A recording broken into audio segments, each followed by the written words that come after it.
Всем привет! Меня зовут Наталья, добро пожаловать на мой канал. Есть в этом мире, несмотря ни на какие глобальные потрясения, что-то стабильное, устойчивое, без сумбурных, неожиданных провокаций и непредсказуемых событий. В фэшн-индустрии таковым можно назвать дом Hermès. На неделе моды в Париже бренд представил коллекцию «Осень-зима 2024-2025», тема которой звучит как симфония элегантности и стойкости. В эпоху, когда мода колеблется между ностальгией и авангардом, то проваливаясь в далекое ретро, то устремляясь в фантазийное будущее, Hermès выступает надежным маяком безупречного мастерства, качества, функциональности, собственного стиля, часто аккуратно смешивая классику и спорт. Вот и сегодня в качестве основных источников вдохновения креативный директор выбрала верховую езду и мотоциклы. На вопрос, откуда возникла такая мысль, Надежда Ванет-Цибульски ответила: «Сама я больше езжу на велосипеде, потому что так безопасней. А вот идея коллекции заключается как раз в том, чтобы перейти от традиционного стиля к резкому и бунтарскому». Главная героиня бренда, со слов дизайнера, обычная городская женщина, которая движется по безвозвратно изменившемуся миру.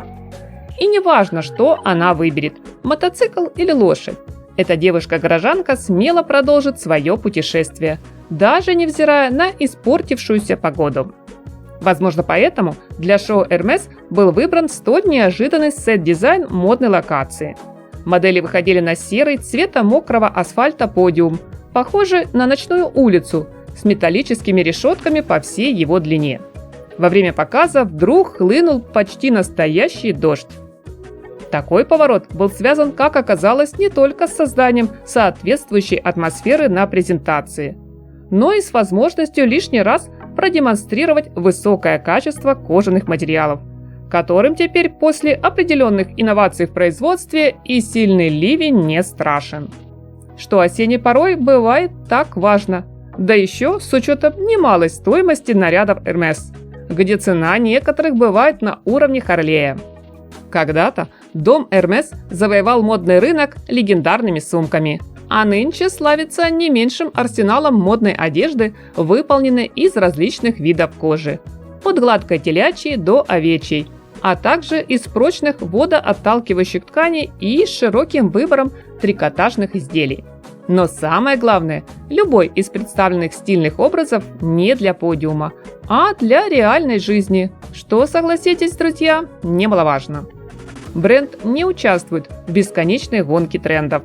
Он создает фасоны вне времени, использует дорогостоящие материалы и уделяет большое внимание качеству, чтобы вещь служила годами.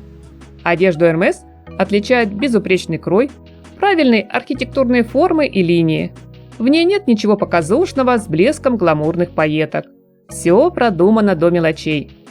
С легкой руки Надежды Ванет-Цибульски гардероб на холодный сезон оказался тем единым полюсом, где сошлись вместе два не всегда дружественных понятия – красота и функциональность, женское очарование и спорт. Отсылкой к байкерской теме и верховой езде можно назвать не только кожаные брюки и куртки, но и обувь на толстой грубой подошве, объединившая по сути байкерские ботинки и жокейские сапоги.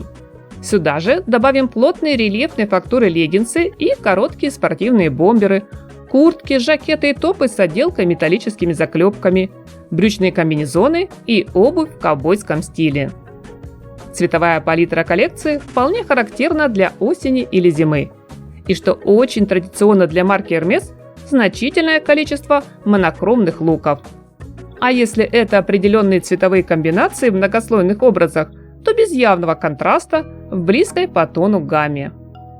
Взяв старт с насыщенного видного цвета бургунди, модный показ лишь ненадолго полыхнет огненно-красным, возвращаясь далее к бордовому, шоколадному хаки.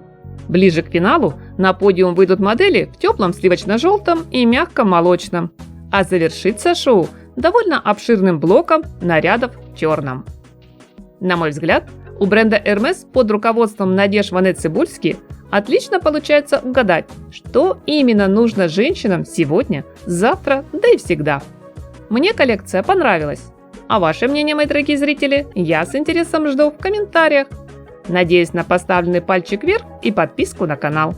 Всем приятного просмотра, здоровья и красоты, хорошего дня и позитивного, солнечного настроения!